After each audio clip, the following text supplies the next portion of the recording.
Kahwin campur, jumlah penutur semakin berkurang dan pendidikan formal di sekolah tidak menggunakan bahasa asal mereka. Itu antara faktor mengapa bahasa ibunda orang asli suku kaum Madrig semakin diancam kepupusan sekiranya tiada usaha yang dilakukan oleh mana-mana pihak, baik kerajaan maupun badan bukan kerajaan NGO. Ikuti laporan siri pertama Jejak Bahasa Madrig. Selamatkan daripada kepupusan disediakan wartawan Ikram Rosli. Selamat datang ke rumah saya. Selamat Selamat bahaya. Bahaya. Ya itu saya.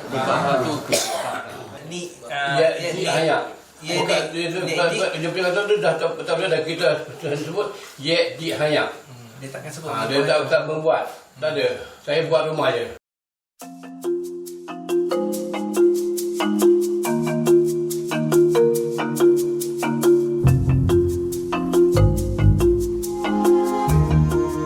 Meredah perjalanan sejauh 180 km oleh penulis dari bernama Kota Baru ke Kampung Kuala Lah di Gua Musang pastinya memberi gambaran yang jelas untuk menjejaki keunikan budaya dan bahasa yang dimiliki satu-satunya subkumpulan orang asli Negrito yang tinggal di Kelantan, iaitu Mandarin.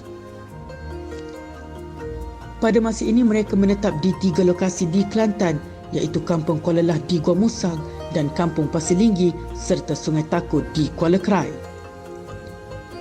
Di semenanjung Malaysia, terdapat 3 kumpulan orang asli, iaitu Senoi yang merangkumi 55.09%, Melayu Proto 41.97% dan Negrito 2.94%. Di bawah keluarga Senoi mempunyai suku Temiar, Semai, Jahud, Cik Wong, Semok Beri dan Mah Beri.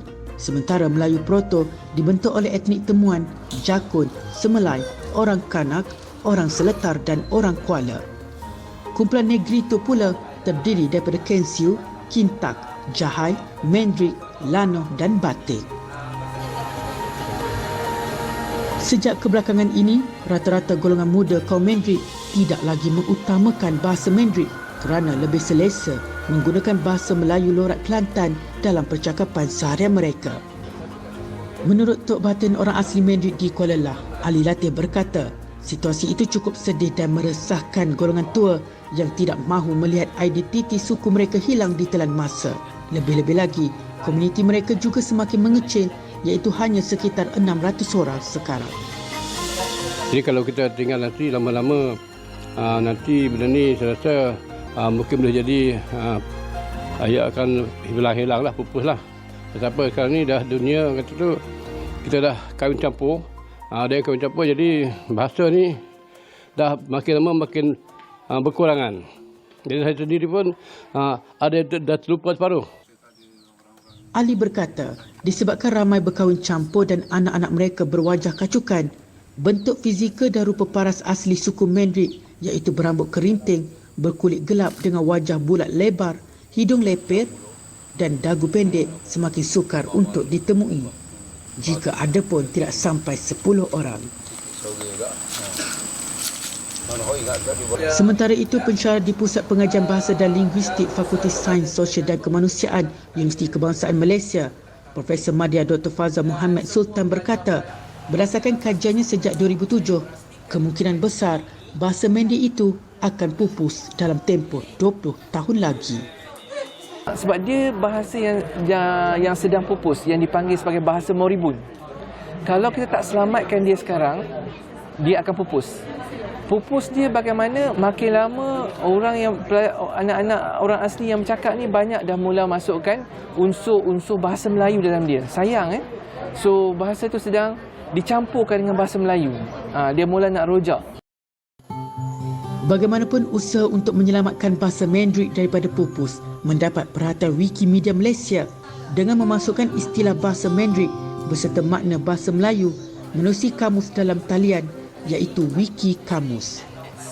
Seramai 20 penduduk berusia antara 19 hingga 50 tahun dipilih mengikuti bengkel tersebut dengan dibantu 18 sukarelawan daripada Universiti Islam Antarabangsa Malaysia bertujuan memberi tunjuk acar dan pendedahan untuk menyunting sendiri perkataan bahasa Mendrik menggunakan telefon pintar. Rata-rata penduduk yang ditemui berkata, walaupun agak sukar untuk menguasai teknologi telefon pintar, tetapi ia tidak mematahkan semangat mereka bagi membantu memartabat dan memelihara bahasa ibundanya. Kira gembira lah sebab bahasa Mandarin ni telah dimasukkan dalam internet. Kira orang kat luar boleh belajar sekali supaya ini kan memudahkan untuk semua orang macam generasi baru nanti kalau dah lupa perkataan-perkataan tu boleh semak balik, boleh tengok dekat internet. Benda tu takkan hilang sampai bila-bila, boleh belajar sampai bila-bila. Perasaan saya memang saya gembira lah sebab dia orang kita belajarkan bahasa kita, bahasa Mandarin. Bila-bila pun sampai ke anak cucu nanti, dia orang tahu apabila dia dah lupa kan bahasa-bahasa Mandarin, kira dia belajarlah dekat situ. Bagi memastikan keberkesanan usaha terbabit, Wikimedia Malaysia turut berkunjung dari rumah ke rumah suku Mandarin untuk mengumpul lebih banyak perkataan daripada mereka yang tidak dapat hadir pada bengkel itu. Hasilnya, sebanyak 340 patah perkataan dan 107 klip audio sebutan bahasa Mandarin berjaya dikamuskan dalam Wiki Kamus dan usaha ini akan berterusan dilakukan oleh kaum Mandarin. Bangsa jiwa bangsa yang bererti bahasa jiwa bangsa. Kalau bukan kita, siapa lagi yang akan menjaga bahasa orang asli suku kaum Mandarin? Pelbagai usaha wajar dilakukan dengan segera untuk kita sama-sama memelihara dan menjaga bahasa orang asli Mandarin. Laporan Ikram Rosli bersama jurukamera Muhammad Salim, Kampung Kuala Lah, Gua Musang, Kelantan.